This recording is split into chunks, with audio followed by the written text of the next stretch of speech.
AC. Welcome back to another episode of the Halloween Freak Show, coming to you live from our new set. And maybe not live, kind of dead. But still, we're on the new set. You like it? I'm kind of digging the new digs and the new open. So big thank you to everybody who's been a fan of us and supported us, wanting us to get back and do some new stuff, some cool stuff. We came, we heard you, and now we're back. So every 2 weeks on Tuesday, I know I said Friday, I don't know what I was thinking. Fridays are always a busy day for me. We used to release the videos on Mondays or Tuesdays. I'm going to go with Tuesdays. So every 2 weeks on a Tuesday, just like today, just like right now that you're seeing this video, there's going to be a new Halloween Freak Show out. So I hope you enjoy it. Let us know your thoughts on the new format of Halloween Freak Show as well. HalloweenFreakshow@gmail.com. Right there it is. You can see the link to HalloweenFreakshow@gmail.com. Let us know what you think about that. Also something to pass along to us here at Halloween Freak Show. And I've said it before, one of the things we are going to continue to do is give haunted house reviews as we used to do on the old school Halloween Freak Show. We still want to continue to do that because we love haunted houses, we love horror, and it's almost that time of year again. You can smell it in the air, can't you? You smell it? It's not what The Rock is cooking. It's haunted houses. So I'm looking forward to checking some of those out this year. And if you've got one you want me to check out, again, HalloweenFreakshow@gmail.com. Go ahead and drop me an email. Again, remember, we're in the northern Indiana area, so anywhere within reasonable driving distance we can get to, except for if you want to fly me somewhere. If you're a haunted house, say in California or something, and you want to fly me out there, all for that. Just throwing that out there. But that aside, we'll get to that in a few weeks as we get closer to the big Halloween day itself. The new format of Halloween Freak Show. We're going to be talking a lot about horror film, horror TV, horror movies, horror toys, horror books, anything related to do with horror. We're going to be talking about it. And we're going to start right now with a couple of tidbits from Hollywood about some upcoming horror films, things I'm excited about and I want to let you know about in case you haven't heard. Now, September 5th was going to be a big day for horror. It was the return of Eli Roth, who's a great, great horror director. He's not only a great director, he's a genre fan, and we hope to see his movie, The Green Inferno, someday. Why am I saying hope? Well, because The Green Inferno was supposed to come out on September 5th. Unfortunately, there's been a little bit of a change there. Open Road Films was the company that was set to distribute the film, has had some financial trouble, and they pulled it from distribution less than a month before its release. That's some pretty big stuff there. Currently, the film remains indefinitely delayed. I don't know if that means that it's going to be shelved permanently or if it's going to come out at some point in time under another company's banner. You never can tell, but one thing we do know is that Eli Roth still wants this film to be seen. Of course he wants it to be seen. He's the director. He made it for a reason. And he's still championing the film, and he wants it to get out there very, very quickly. No word, though, on when it will come out. I was excited by the trailer. A lot of people I knew said, oh, there wasn't enough in there. I think it was just the right amount of tease, because you can't give away all the gore. I'm expecting it to be in a similar vein to Cannibal Holocaust, which I loved, and I'm sure I'm going to love The Green Inferno if and when it comes out. Again, I say probably when. Halloween Freak Show will keep you updated with that as we hear any updates on a release date, maybe even private screenings, or who knows, maybe I'll try and get a hold of Eli Roth himself. Wouldn't that be cool if we got him on the Halloween Freak Show? So Eli, if you're watching, we'd love to have you on. Another film that we're going to be talking about, another one that I'm kind of excited about, but I'm a little hesitant, and I'll tell you why in a minute. Kevin Smith's Tusk, starring Justin Long. It's about a podcast host and journalist by the name of Wallace Brighton. He goes missing in the backwoods of Canada after interviewing a mysterious seaman, I said seaman, named Mr. Howe. His friend and podcast co-host by the name of Teddy teams up with his girlfriend to help find him. Now, Kevin Smith originally planned on premiering Tusk at the Sundance Film Festival, but he changed it. You need a little bit more time for the score, which is always an important part of a film. I'm looking forward to Tusk in some ways, and then in some ways, as I said, I'm not. Why am I looking forward to it? First of all, I love Kevin Smith. I love Clerks. I can't wait for the third Clerks movie when it comes out, or even Kevin Smith's movie about the Krampus when it comes out very soon, I hope. I love his work. And Red State, to me, when he put that out there, was such a departure from the things he had done before. I absolutely loved watching Red State. It brought sort of a really real visceralness to horror, of something that could potentially happen. You get a crazy cult of people doing some crazy things, which we've seen that. We've absolutely seen that. and we'll talk about that a little bit later on as well. Not with a cult following, but you'll see where I'm going with that. But it was so good, you didn't know how he could follow Red State up. Well, Tusk is going to follow Red State up, and it's going to be interesting to see how it goes. Now, why I'm hesitant on this film is very simple. Watching the trailer, I love it. I love Michael Parks as Mr. Howe. I love Justin Long as well as Brighton. I think the casting is going to be excellent. Johnny Depp, I heard, has a small role in the film. But I think one thing that gets me is it seems almost like a human centipede type film where he's just trying to create this creature, but it's kind of already been done with the human centipede films. It's not dogging Kevin Smith, it's not dogging Tusk, and I still am excited to see it. I just don't know if it's going to be something that's going to keep my attention about halfway through. I hate to say it, but you know what? Nevertheless, I'm still going to give it a shot. You got to give all horror a shot, even if you don't think you're going to like it, because you never know. There's some great, great horror films out there, and I think Kevin Smith could be onto something with his latest in Tusk. That's supposed to be released sometime later on this year, and I am very much going to go check that one out, as you should. And let us know what you think about it. If you've got any opinions on Tusk or the Green Inferno, again, leave a comment below, or HalloweenFreakshow@gmail.com. Now, moving on from movies, we go to the small screen, horror TV. The big story this week in horror TV, or I should say last week, was Daryl Dixon from The Walking Dead. Everybody loves Daryl Dixon, Norman Reedus.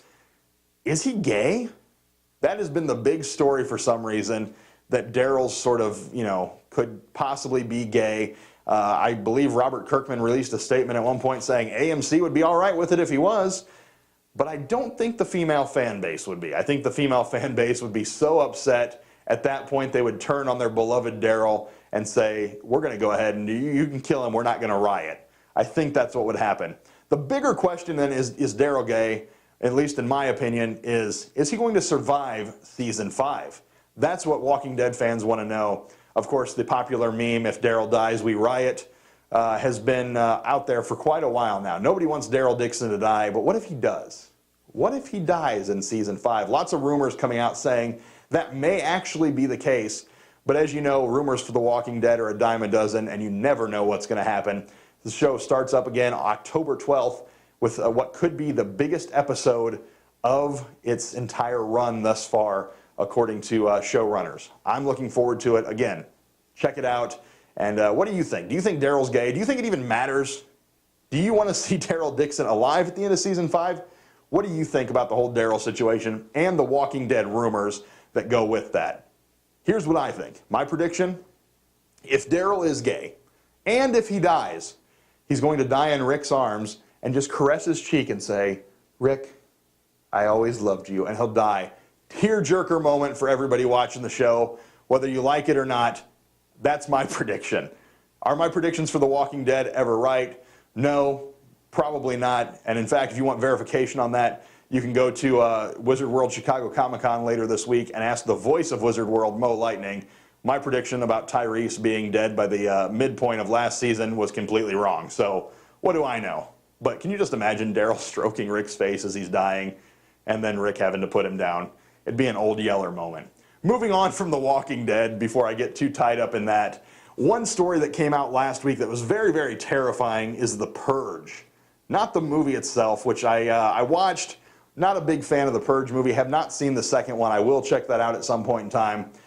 But people are taking the concept of The Purge, taking a certain block of hours where you can kill someone, you can maim them, you can do whatever you want, and taking it to the streets, as it were.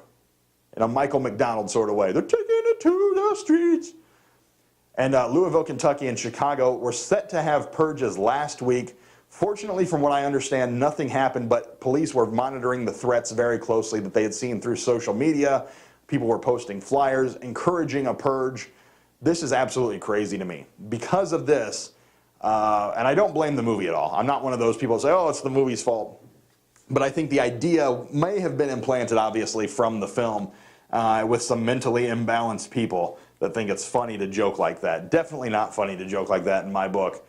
We want as many horror fans as we can get, but we don't want horror fans to go out there and create their own horrors, if you will.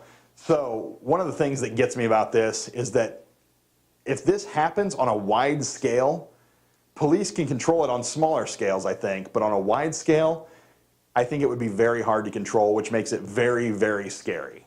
And so I hope it doesn't happen. I hope it doesn't come to my neck of the woods, because if that does, I'm going to have to do what the characters in the movie did and defend my family.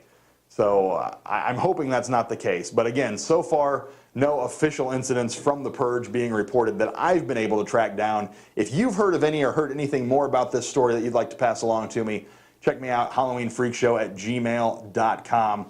Right now it is time for our Indie Horror Spotlight of the Week. We're going to take a look at Mostly Harmless Pictures out of Indianapolis, run by Brian Williams and his wife, Ellie Church. Now, they've got a couple things out there for you to check out right now. The first thing that they put out was on Jab Pictures, The Collective, Volume 6, which is just a series of great short films. You should check out Jab Pictures, too. Maybe we'll talk about them in the Indie Horror Spotlight here coming up in a few weeks.